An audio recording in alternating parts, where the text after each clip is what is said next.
Good morning. Welcome to Ask the Security Guy. I am Holly Magnuson here with Shawn Kohrman. Good morning, Shawn. Good morning. How are you today?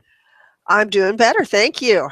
Um, been a little sick, but we are getting back on the path of healthiness. All right. So I'm very glad. Well, we're a Uh, week late, but better late than never. That's right.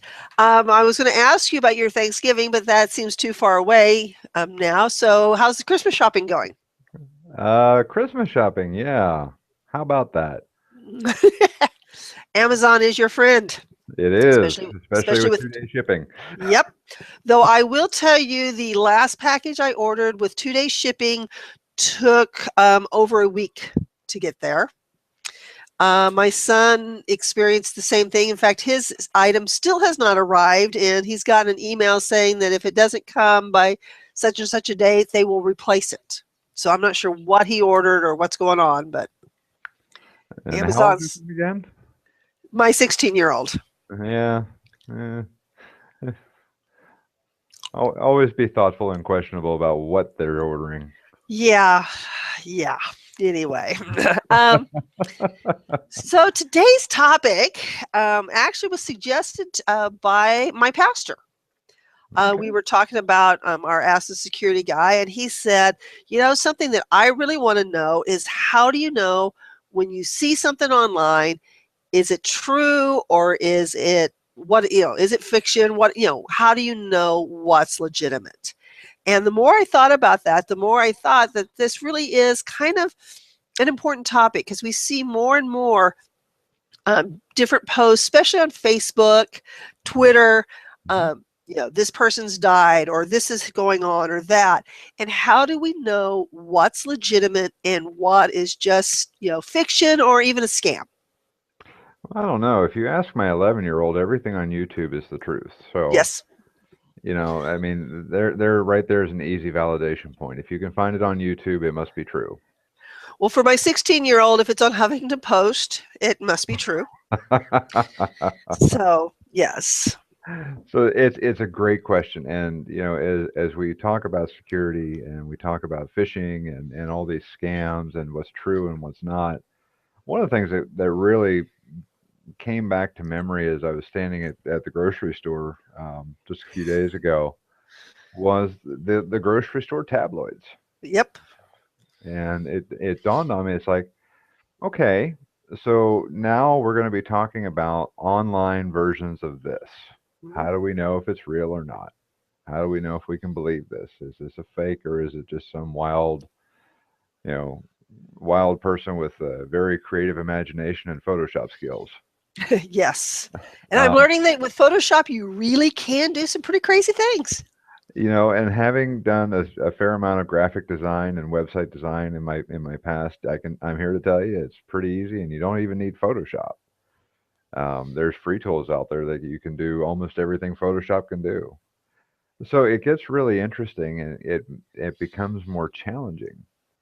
The other thing I was thinking about too is I was reading an article this week, and it was talking about how roughly 48% of companies worldwide don't have any kind of security posture, meaning no coordinated defense at all. Wow. 48%. So that Well, means that that they don't have unified policies, they don't do user training, they don't do things like this. They don't have informational websites like we're going to go over, and they don't train their users. And one of the biggest attack vectors, it is still today, and really historically has always been, is the single best attack point is an organization's end users, the people mhm. behind the computers. You go after them, you find the easy way in the door. So when we talk about security, and especially now, spot the scam. How do we spot when these things are real or not, especially the good ones? Mhm. How do we determine if this thing is real or is it a fake? And really, a lot of organizations went the track of, well, we're going to rely on technology to tell us, or we're going to rely on technology to do it for us. Well, that's only a small part of the equation, because at the end of the day, it's your discernment, your judgment, your wisdom, and your knowledge, and that little trigger in the back of your mind that sends up the red flag when something just doesn't smell right. But all that said, there are a lot of great resources out there for spotting the scam. Did I really win this Norwegian cruise that I never I entered the contest for? Or did I win the Canadian lottery? Yeah, we've got a good story on that one. One Yeah. of our coworkers shared. And that even the Canadian lottery even started back before technology. Hmm. This family received a letter in the mail, Hmm. and I believe also a phone call as a follow up, and they handed over their bank account information so that the money could be transferred into their account. Yep. And Yep. they lost money because it was a scam. Hmm. So now I know this story, but for the sake of our listeners, what did the law enforcement officer ask them? The law enforcement, when they were taking the report, the police officer asked, "Did you ever enter a Canadian lottery?" And the response was, "Well, no." Mhm. And, the officer kind of looked at them and like, "But then how do you expect to have won something you didn't enter?" Right. And going back to that idea of common sense, Hmm. um, if you didn't enter it, you sure aren't going to win it. Yeah, and it's one of those basic tenets is if it sounds too good to be true, it probably is. So, but those statements aside, I do want to go over some of the online tools and resources that I've put together and that I use fairly regularly to help tease out some of these things because every once in a while a really good one crosses my desk that I have to look up, or I see it on Facebook or Google Plus or Twitter, and it's well done to the point where I need to verify, is this real or is this Memorex? So I'm going to go ahead and share my screen here. I have some websites to go through,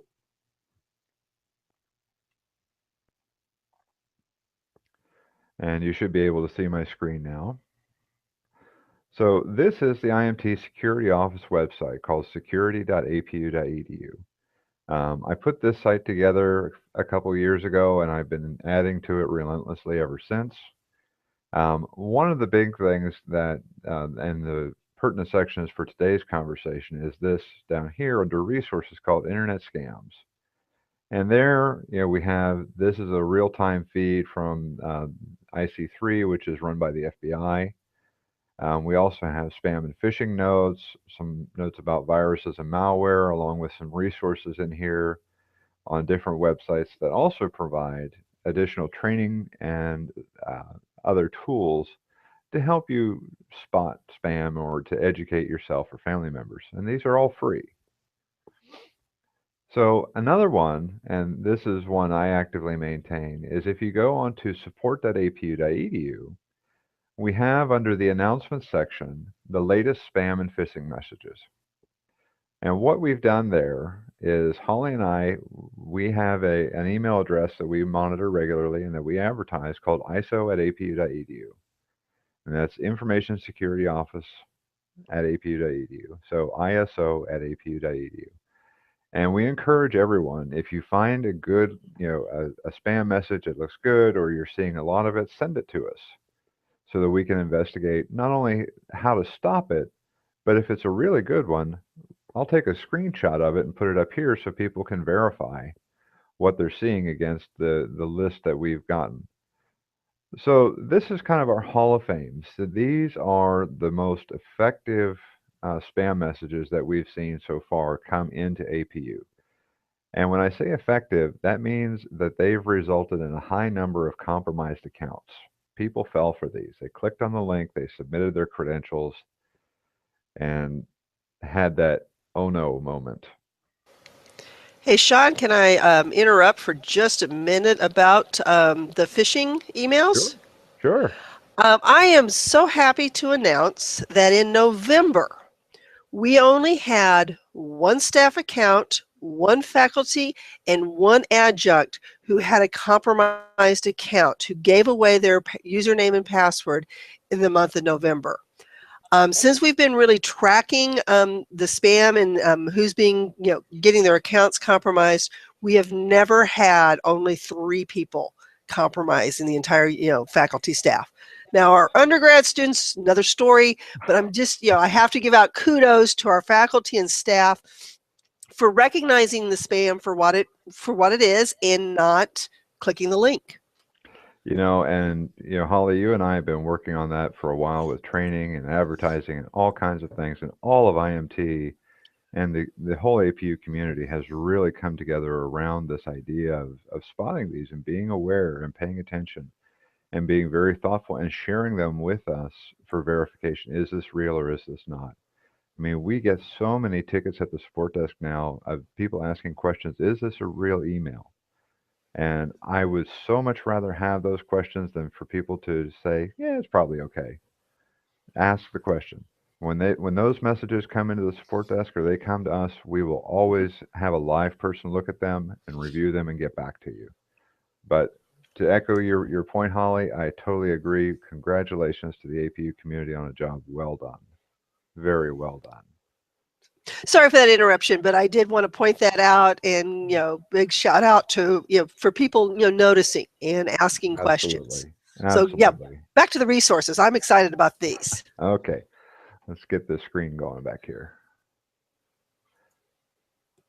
So as I was saying, these are just images of the emails that we've seen come through that in the past have been wildly effective at getting compromised accounts or have taken large number of student accounts.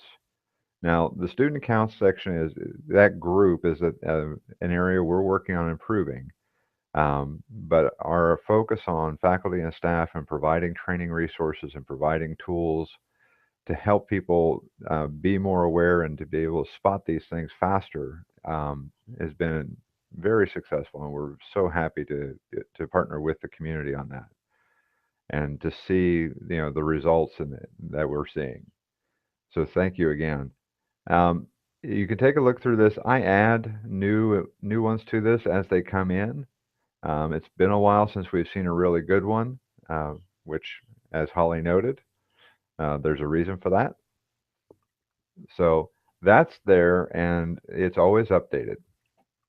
Another tool, and most of you have probably heard of this, is called Snopes, snopes.com.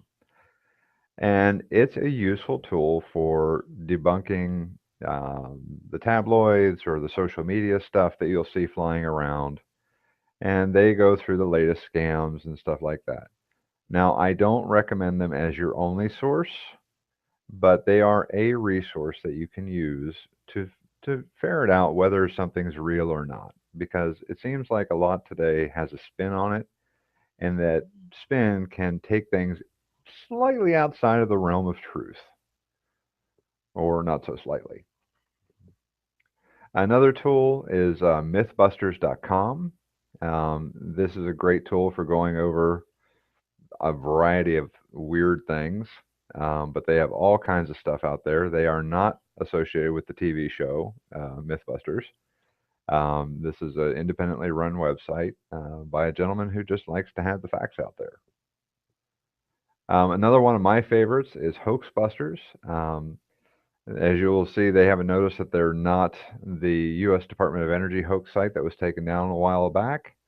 But this is also a huge repository for scam information. Just all kinds of stuff. And they have it, as you can see, it's just a massive, massive list. And then it's searchable, that's alphabetical. Enjoy. If you really want, if you're having trouble sleeping some night and you want a good laugh, read some of the ones out here. It'll amaze you. Another one out there is called scambusters.org. Now, this site also has some great. They have scam advice, they have identity theft, urban legends, and you can also subscribe to their newsletter. On the urban legend side, that is where a lot of the things that we ask about or we get questions about, especially on social media. Is this real, or is this an urban legend, or is this a spoof, or is it a spin? You can look on here and find that, but they also have a great section on email hoaxes. And those are all out there as well, and there's just hundreds of them, if not thousands or more. So that's a great resource. OpenDNS, they're a company that provides domain name service, um, but they have a phishing quiz that's actually really, really good. And you can take this anytime, it's free to use. Um, if you are in the position of being family tech support for family and friends, I recommend you share this with them and have them take the quiz. It's really educational and it's a lot of fun. And then we have On Guard Online. So this is actually sponsored by the FBI, and it's a great government resource that has just a wealth of information about phishing, about securing your computer, protecting your kids, protecting yourself, all kinds of resources available on here, and it's all free. So if you have a chance, and this is a great resource to look through. Very well done. And then, as always, we have the FBI, their Internet Fraud Board, where they talk about common fraud schemes, um, investment related internet scams, fraud targets senior citizens, and the ways they're being attacked. And then the FBI also provides IC3, which is where you can also file a complaint if you find one. Um, But here are the current press releases as well. Hacktivists threaten to target law enforcement personnel and public officials. Is that real or is that fake? And they'll talk about, what's true and what's not here. So those are just some of a sampling of the resources that are out there. There are actually a lot more, but those are really your most common ones. So, Thank you, Shawn. Um, will you have the opportunity to add those to security.apu.edu so people can go there to find all of them? I mean, I know my student will make sure they're part of the show notes that he will set up for us, but right. Well, on security.apu.edu, we post all of our episodes under, we have an Ask the Security Guy link, and I will post all of these website links there as well. good. Because I So, think that, having that information is really, really useful. One of the things I forgot to mention at the beginning, but if you have questions about this topic, please feel free to use the Q&A app to ask those questions. Um, Other things, Shawn, or anything else going on in our security world why people may be thinking of a question to give us? well, like I said, the article I was reading about really the state of security in the world today, for organizations and for companies, and it's somewhat disheartening to find out that so many organizations, and this is worldwide, are not taking security seriously, and then they wonder why attackers get in. So, when we talk about cybercrime and we talk about, why do these guys do what they do? Why are they after us? And the primary motivation today for why this cybercrime exists is financial. But we also have other types. There are moral moral crusades. There's theft of intellectual property. There's money laundering. There's highlighting technology flaws. There's restricting access, and some of it's just boredom. Mhm. Um, Back, when hacking was had a very different meaning. I mean, the term hacking now has a very negative connotation, but it didn't used to be that way. Hacking used to be fun. It used to be enjoyable, and it didn't used to be a bad thing. It was about, figuring out how to make things work and how to hobble things together and how to find the holes in something so that you could fix it and tell people about it. And it turned into something ugly. And that was mainly due to the media's use of the term. Now, there are still a lot of people out there that are what we call white hat hackers. And what they do, and what we do here, is we deliberately break into things so that we know how to fix them and we know who to alert and notify to help things get better and more secure. But there's also black hats and gray hats, and the gray hats kind of ride the fence, of the moral boundary. Black hats are what they sound like. They're criminals. They're out there for a reason. But to go back in history a ways, I mean, there was a time where we would hack into things just for bragging rights. But then we would always leave, notes about how we got in for the system administrator so they could patch whatever hole we found. So that doesn't really exist that way anymore. The white hat, the research community, the security research community, when they break stuff now, they will notify the company that produces that product and do what we call responsible disclosure. So they'll do a private notification to the organization saying, "We found the security hole in your product. Here's how it works. Here's our attack code. Here's how we broke in. You should fix this." Now, companies like Microsoft and Apple, Google, most of the time will take it seriously. Apple is actually notorious for taking forever, if at all, fixing their security holes. But on the flip side of that, Google has a bug bounty.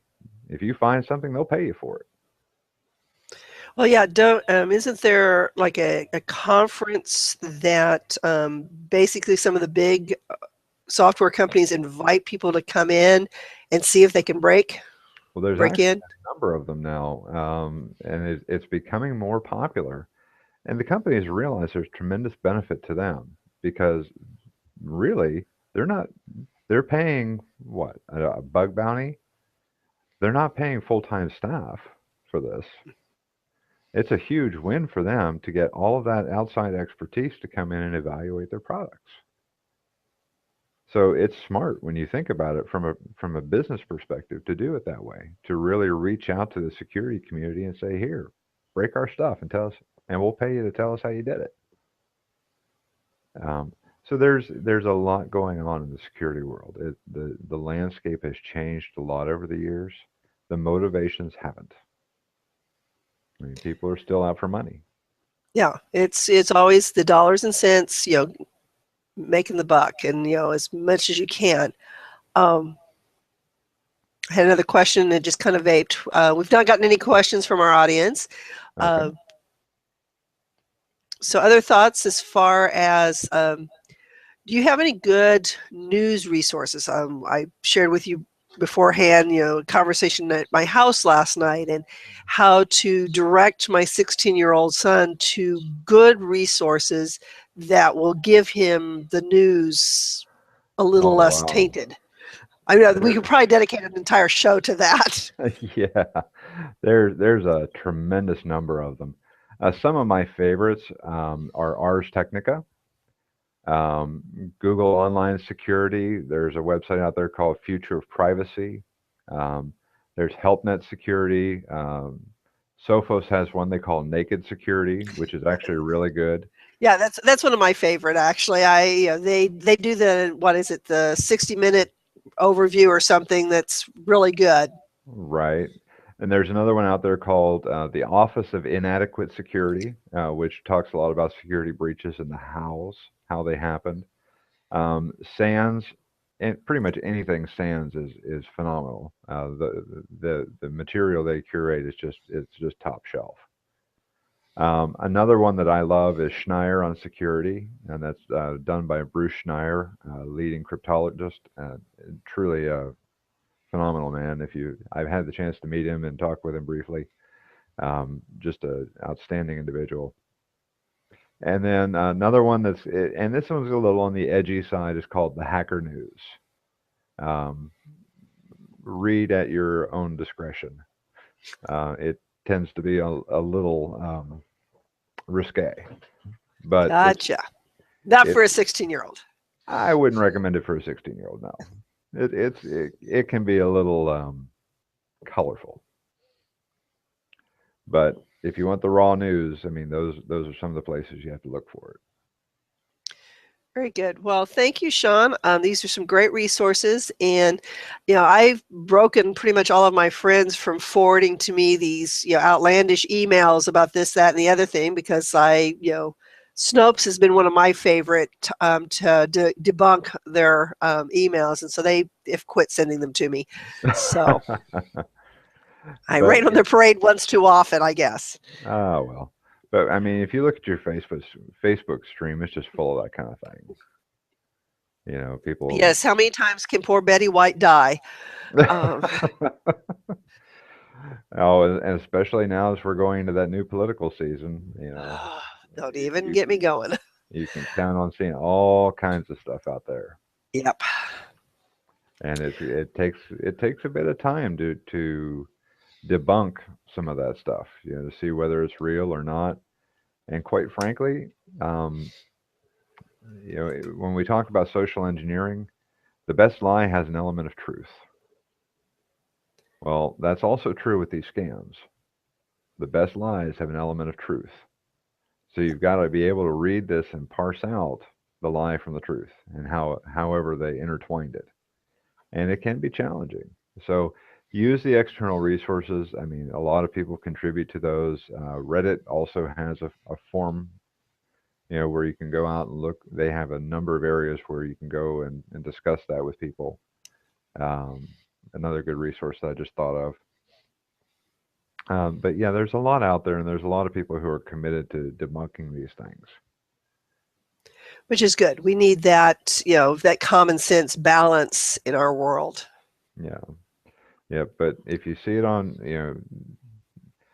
just a basic rule of thumb, you know, you can see a lot of things, and you can read a lot of things. Verify. Yeah, I don't care what the source is. Verify it. most definitely. Well, with that, we'll wind down. As a reminder, tomorrow we have Hangout with IMT, and we're actually, Dante and I will be at in Heritage Court at the computer store for a very special hangout with April Carson, who's our computer store manager. And the computer store is giving away a $100 gift card. So Woohoo! you can come and enter. I don't know, though, IMT employees are probably not eligible to win. Oh But man. yeah, well, yeah, you can try. But you do have to be present to win. The show's going to start at 10:30, and we'll do the drawing at 11 before we go off the air. At least that's my plan. And I'm looking really forward to it. And then a week from Friday, on the 18th, we will have Final Friday wrap up, where we'll wrap up 2015, which is really kind of crazy to think about. And start off the new year in January with Ask the Security Guy. So, which will probably be January the 6th. Shawn So and I you, haven't finalized that date. so you think they'll let me actually put my hands on the gift card? They might let you touch it. They might even let you draw the name. So, we'll Really? see. Me? Maybe. Anyways, so enough silliness.